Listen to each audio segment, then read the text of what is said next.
Hello and welcome. It is Game 7 time once Dun dun again dun dun. between Chris and War here in the League Championship Series looking for the chance to go to the World Series. With me tonight, of course, who else but the voice of Board 8 Baseball, X the Nemesis. And sober once again. That makes it two in a row. I figured I should have all my mental faculties as limited as they are for this super important League Championship What Series, a Game what a 7. streak. You are like the Cal Ripken of announcing. Well, we're working there. I don't want to call myself the Iron Horse or anything. Yeah, so Maybe just like the some kind of horse. What's a weaker metal than iron? The calcium horse. the tin horse. Yeah, whatever. Anyway, what's the pitching matchup tonight, So Alec? tonight we are going to have Carlos Zambrano, who in his one performance so far this series, a spot start in I believe Game 4, he pitched 8 scoreless innings, and in the regular season he had a ERA just south of 4 in 2 starts, and Well, I'm also laughing at the potential irony of Chris bombing out in the playoffs to Carlos Zambrano. yep, and matching up with him, Jaime Garcia, I was who waiting for it. has this postseason a 2.25 ERA, and in the regular season was even better to the tune of a 1.05 ERA. Of course, he has more losses in the postseason at 1 than he did in the entire regular season, but That was literally a pop fly that dropped in. I'm not even going to call that a flare. A flare doesn't go, that high yeah, so Granderson, who for Granderson. almost we thought he was going to have to go on the disabled list after that last in the middle of that last game, but he toughed it out, and here he gets a which 2-out single. which would have kept him out until at least 2020, with his injury. Yes, exactly. It would have been a potentially career-ending injury. Well, I mean, board eight baseball career anyway. What? That was weird. It's like The most the important game. career of all. Come on, man. Yeah, I can't. Yeah, I mean, this is what's putting food on my plate. Mm. As Jaime steps onto the mound and throws the first pitch to JJ Hardy. Is it? Yes, I believe Hardy has been moved to the leadoff spot. I'm pulling up the. Big game Mike Napoli, who's as we spoke about last game, potential candidate for the series MVP. Yes, just confirming. Yes, J.J. Hardy is now leading off after his homer last game, but he goes down, and then Napoli goes down. So here comes Jose Bautista, 5 homers this series, hitting .292. Another potential series MVP candidate. Yes, so this is whoever wins this, it's a wide open MVP. This game will decide who the MVP of the series is. So Literally MVP deciding game right here. And the whole series is that one somehow is a fair ball ripped down the line.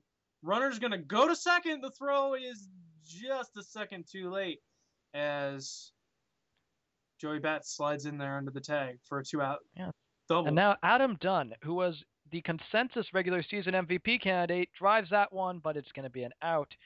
So Adam Dunn, regular season, hit .477 with 14 homers. Here in the postseason, in this series, he's only hitting .240 with a pair of homers. So luckily for him, Napoli and Bautista have been picking up the slack, but they expect more out of their MVP, especially if they want to win here in Game 7. Yeah, he's going to need to come up with something big. He'll have ample opportunity. Got a few more times to the lineup, and I don't know. I just the thought of Jaime Garcia dominating so much just it doesn't sit right with me. Mm-hmm. It doesn't. And this is 2 years in a row now in Board 8 baseball where he's he performed far above expectations. Yeah, I remember he was successful last year. I don't. How successful was he? Do you? Well, not quite. I mean, As, not like, he dominant. wasn't this Cy Young candidate successful. Of course, didn't Chris have last year? Chris had Roy Halladay throw the opening day no hitter. So Yeah. Didn't Halliday? I feel like Halliday didn't exactly dominate after like that anymore. after that no hitter, he was on and off all year. He'd have a great start and then not very great start, and that continued into the postseason. Half of his starts were absolute dominance. I think he started off the postseason with a complete game shutout, but then next game was like 5 innings, 4 earned runs or something. So That's so weird. So anyway, we're through 1.5 here. Holiday is a Halladay, lead off for the yeah, Matt Holiday. yeah, Halladay was had a good record in regular season, 333 average, but here in this series, hitting now under 154, really struggling here. A lot of the no, no, it seems like a lot of the, like, not other than the big, I guess, three you could say for the Mannies, not a lot of production. Yeah, Lance Berkman is really the only guy outside of Napoli, Bautista, and Dunn who's been performing well. In fact, I believe he's the only other player on the team with a batting average above 250. And that they've managed to push it to 7 games against. I mean, I feel like Chris's team hasn't exactly had. I'm trying to remember the series, and of course, one of these games I was not really here for. Chris won games 1 and 2 at Progressive Field. The Mannies won games 3 and 4 at Wrigley. Then Cubs won game 5 at Wrigley, and then Mannies won game 6 here at Progressive. Mannies won game 6 here. But anyway, what I was going to say is I don't feel like Chris's team has played a really bad game this series. Yeah, it feels like they have for them. I'd have to. They're a more balanced attack. I feel like they're more balanced team effort is what I'm trying to get across. Yes. As Ichiro is gonna hit that one just a little too hard into center field. So. And I mean, I say that without any stats to now back Luke up. Scott, who entered this game at a 565 average, and stolen here for Ichiro. Yes. I thought Ichiro just flew out. I guess not. It must have been Carlos Reeves, second best catcher in baseball. And this one is going to drive in Ichiro with ease. They threw to home, even though Ichiro was crossing the bag before the cutoff man got it in his glove. So Luke Scott entered this game with a 565 average and comes through again. So another potential MVP candidate there. I know, this game's chock full of them. Who will shine brightest? Oh, written in the stars. Oh, I'm sorry. I had to do it. I was, it had been all postseason. I don't think we had gotten one of those yet, and I think we got that every game last year. So. Actually, I think because of how long this postseason has taken, it might have. As this one's lifted deep to right field, off the wall. The throw's coming back in. Are they going to send the runner? No, they are not. So a double for Grandy, who has started off 2 for 2. Good thing he didn't go down with that injury. And Lomo will step up in a big spot here. And Lomo had that walk-off home run in, I believe, game 5. That's another really potential MVP candidate. Well, that's he's only got 3 other hits this series, and they're all singles. Oh. Well, he could make a case, but that one won't get through. Hey, if he could get 2 game-winning homers, that might be enough in this series if his team wins. But we'll see. So Beltran, leading off, had a much better LDS than LCS. He really hasn't done anything of note this series. And that continues here. Ooh, that was a furious shot. But gloved down by Teixeira. Who else does he have for second base? There's got to be someone better than Ricky Weeks on his team. Like, put fucking Travis Hafner at second base. It could. Oh, God. Really? Isn't Hafner? Yeah, Hafner's the DH. Remember year one when War. Oh, who did he put? He put I think he put Travis Hafner at second base or somebody at second. No, Jim Tomei at second base, which quadrupled his error rate for the entire team. Somehow. And I mean, the error rates in the first The year thing is that the were already errors were not ludicrous. usually because of like hitting a player and them dropping it in that game. It was just because the AI was so terrible. But the ones that were hit at the AI quadrupled error rate. So Anyway, Jaime Garcia cruising for the first 3 innings. Just what Chris ordered, or the doctor ordered, whatever the damn saying is. A-Rod coming up, having flown out the first time up. And that is a fair ball, unfortunately for him. So Carlos Ruiz, second best catcher in baseball, second best, who is definitely having a better LCS than he had in LDS.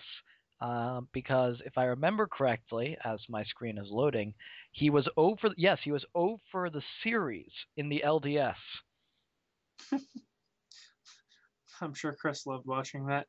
Well, he swept the Quick series, so history he wouldn't really care. But Carlos. As he's going to get on base here. Quick history question: who is it that we're mocking with that second best catcher thing? Is that Lefty or Warning That is Crazy? Lefty. In fact, Warning Crazy. Yeah, this is something where Warning Crazy said that was a silly thing to say. Think about that.